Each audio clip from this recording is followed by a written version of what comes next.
देंगे सर, अपने बोल देंगे।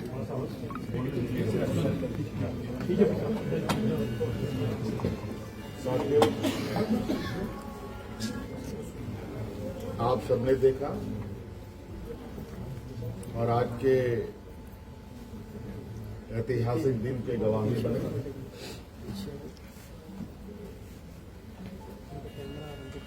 आज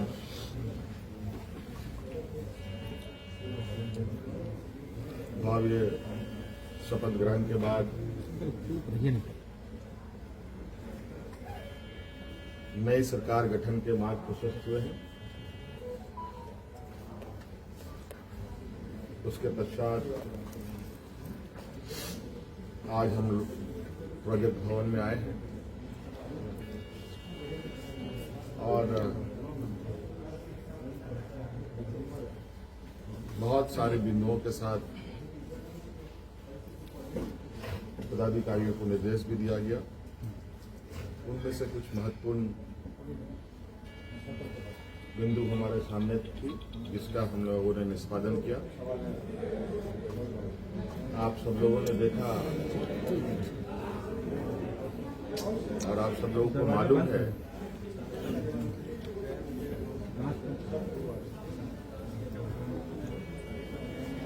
केंद्र सरकार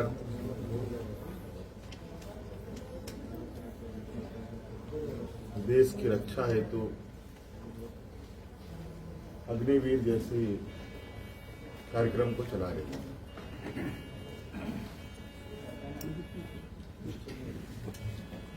उस विषय को लेकर कई सवाल हैं, नौजवानों के भविष्य को लेकर, और आपको मैं बताना चाहूंगा कि राज्य सरकार ने, हम लोगों ने पहले ही ये निर्णय लिया था कि झारखंड राज्य के जो भी नौजवान अग्निवीर में शामिल होंगे और किसी घटना में अगर उनकी मृत्यु होती है तो उनके पूरे परिवारों के साथ, परिवारजनों के साथ राज्य सरकार खड़ी रहेगी और राज्य पुलिस कर्मियों को जो राज्य की किसी घटना में मृत्यु होने पर जो सहायता सहयोग सरकार देती है, वही सहयोग अग्निवीर के परिजनों को भी दे होगा। आपको मालूम है कि अभी कुछ दिन पहले ही असम के सीमावर्ती क्षेत्र में उग्रवादी घटना में 21 या 22 तारीख का दिन है, जहां झारखंड का एक नौजवान चंदन क्यारी, बोकारो जिले का एक क्षेत्र है, वहां का एक नौजवान अर्जुन महतो जो वीर गति को प्राप्त हुआ, उनको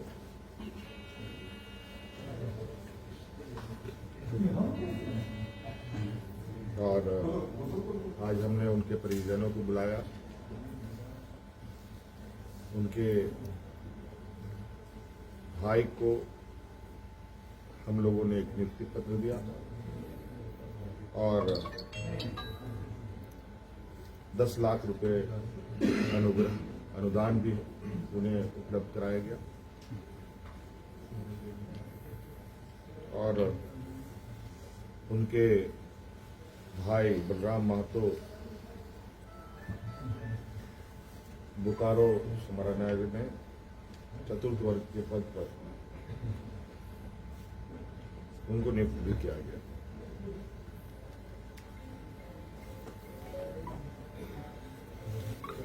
लगभग मुझे लगता है इस घटना को हुए हफ्ता दिन हुआ होगा और हमारी कोशिश थी कि अविलंब उनको ये सहायता उपलब्ध कराया जाए, क्योंकि आप सबको मालूम है कि राज्य में आचार संहिता लागू था। सरकार गठन की प्रक्रिया चल रही थी और सरकार गठन होने के पहला कदम हम लोगों ने उस पीड़ित परिवार के साथ खड़ा होने का अपना संकल्प पूरा किया। इसके अलावा आज सभी विधायकों को 81 विधानसभा में जो चुने गए सदस्यों को शपथ ग्रहण हेतु प्रोटेम स्पीकर के रूप में प्रोफेसर स्टीफन मरांडी जी को चुना गया और ये भी निर्णय लिया गया कि आगामी 9 से 12 तारीख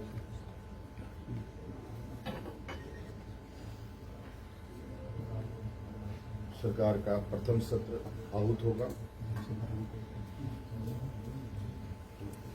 और ये भी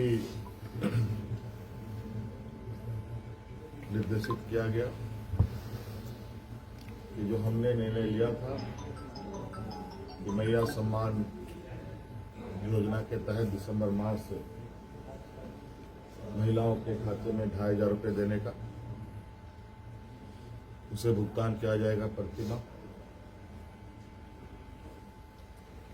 केंद्र सरकार में हमारा जो बकाया है 1,36,000 करोड़ रुपया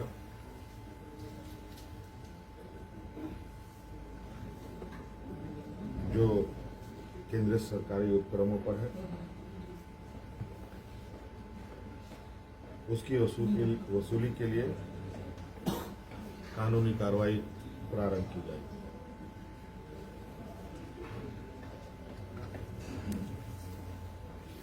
आपको पता है ये राज्य देश का सबसे पिछड़ा राज्य है। यहाँ पर सामाजिक सुरक्षा, सोशल सिक्योरिटी अत्यंत महत्वपूर्ण और आवश्यक है। इसके तहत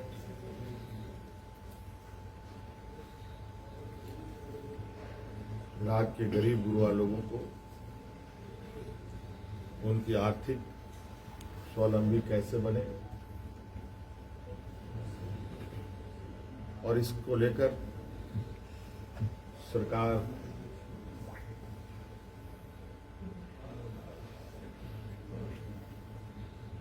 को अपनी आय बढ़ाने की आवश्यकता होगी। इसके लिए नए स्रोत खोजे जाएंगे। खनन क्षेत्र में लागू या चल रहे पुराने करों की समीक्षा होगी और उसमें वृद्धि एवं न्यायिक मामलों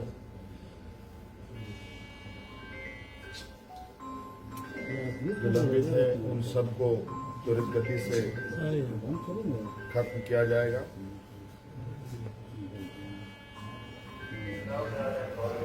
खनन क्षेत्र में कितनी अधिक करें बढ़ाई जा सकती है इस पर सरकार आगे बढ़ेगी।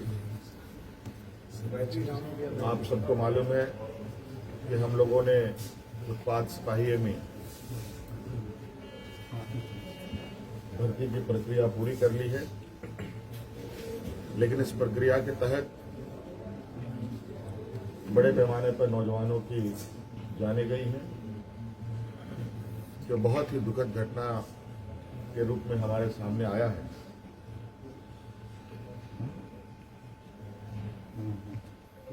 क्योंकि भविष्य में भी बड़े पैमाने पर पुलिस की बहाली होनी है, इसलिए अविलंब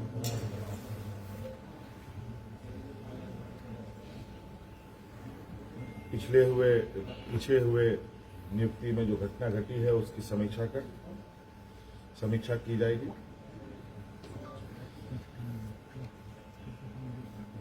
राज्य में सभी पदों पर नियुक्ति के लिए जेपीएससी और जेएसएससी तथा अन्य प्राधिकार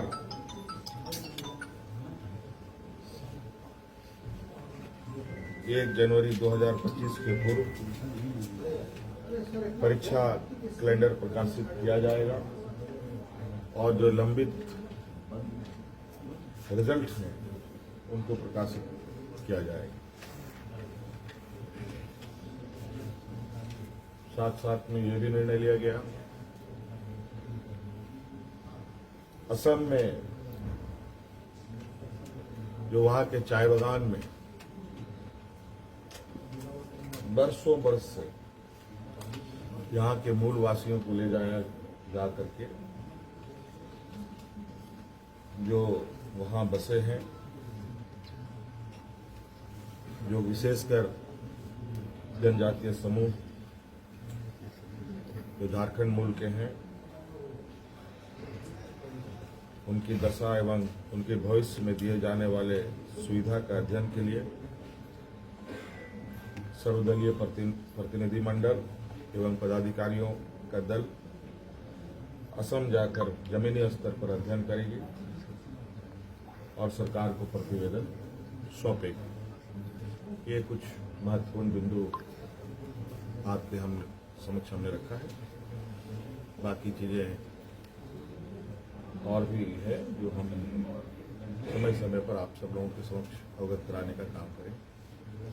ये फ्लोर टेस्ट जो है